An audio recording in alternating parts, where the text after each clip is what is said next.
لو حبينا نتكلم عن قاموس المصطلحات الاخواني، طبعا ده عشان بنسيء فهم الاخوان واحنا مش عارفين هم بيقصدوا ايه وهم مش عارفين احنا بنقصد ايه، فبس عشان نبرر الامور ونفسرها ونعرف نبقى على قاعده واحده من المعرفه، احب اوضح شويه من المصطلحات بتاعتهم. اولا كلمه فلول عندهم تعني ان واحد كان مع النظام السابق ويقف ضدهم الان. طيب لو واحد كان مع النظام السابق ومش ضدهم دلوقتي هيقول لك لا ده معانا كويس خالص وممكن بنته تتعين مستشاره لرئيس الجمهوريه عادي خالص. اللي كان ضد النظام السابق وبرضه ضدهم ده يبقى يعني ده عميل، يعني ده ضد ده موجود اجنده اجنبيه وحاجه من هذا القبيل. اللي كان ضد النظام السابق وكان معاهم ده يبقى راجل محترم وكويس ومكافح ومجاهد، وانا اعترفت بان هو كويس زي ما كان البرادعي قبل ما يقف ضدهم، وزي كان حمدين صباحي قبل ما يقف ضدهم، وكل الناس اللي احنا وانديل كل المجموعه اللي احنا كان فيه بتوع كفايه والمجموعات دي كلها كانوا مناضلين، واول ما وقفوا ضد الاخوان بقوا عملاء. الاول كانوا مناضلين بعد كده بقوا عملاء. اللي بيديهم ويضع عن حكمهم من الدول الاجنبيه يبقى صديقي الحميم ولو كان بريز، واللي ضدهم ضد حكمهم يعني على مصر ولو كان عربي اماراتي يبقى صوابعه عايزه تتقطع. ده بالنسبه لنا عشان ايه نتفاهم مع بعض. ما لهمش شيء اسمه حدود، ما فيش حاجه اسمها حدود، لان هم عندهم حلم بتاع صفوت حجازي، الامارات الاخوانيه المتحده اللي عاصمتها هتبقى القدس. بس انا مش عارف هم مدوا لاثيوبيا ليه، يعني حكايه سابوا حكايه اثيوبيا هنتكلم فيها تاني. يعني برضه مفيش حدود ومفيش حاجه غاليه عليهم، عشان كده بالنسبه لهم سينا ممكن تتاخد لفلسطين، حلب وجرتين تتاخد للسودان، كل الكلام ده قضى ما لهمش علاقه بيه.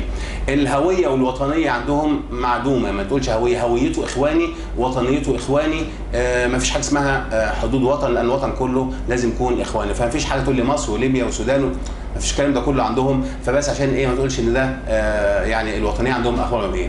الدين عندهم الاخوان زي ما قال لك صالح، ده اللهم توفقنا عن الاخوان، وهم يعتبروا ان الاخوان هو الاسلام، الاخوان المسلمين وهو النموذج الاسلامي الوحيد والاوحد والمتوحد وكل حاجه يعني اللي موجوده في الدنيا كلها. غيرهم يبقى يعني مش مسلم. يعني لو واحد علماني او واحد ملحد وواقف مع حكم الاخوان يبقى ده راجل مسلم ومحترم لانه اسمه اسلامي. لو واحد سلفي واقف ضدهم يبقى ده ضد المشروع الاسلامي وممكن يعني يتهم بالكفر والعياذ بالله. انا عايز اقول ايه، ده ايجو سنتريك، ناس متمركزين حول ذاتهم ما لهمش الا جماعتهم.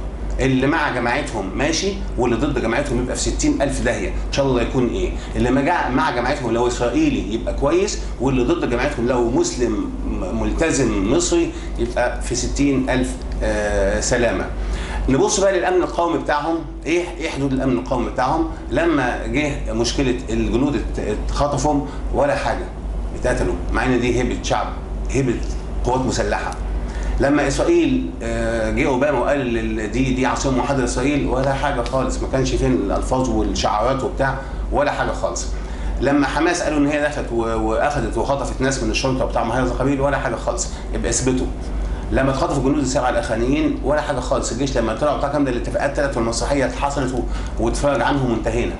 لما خرج من السودان وقالوا ان هو وعدهم بحلاب وشلاتين، هو طبعا ينفى وخلاص ولا نفينا وما حصلش الكلام ده، السودان تقول لك حصل.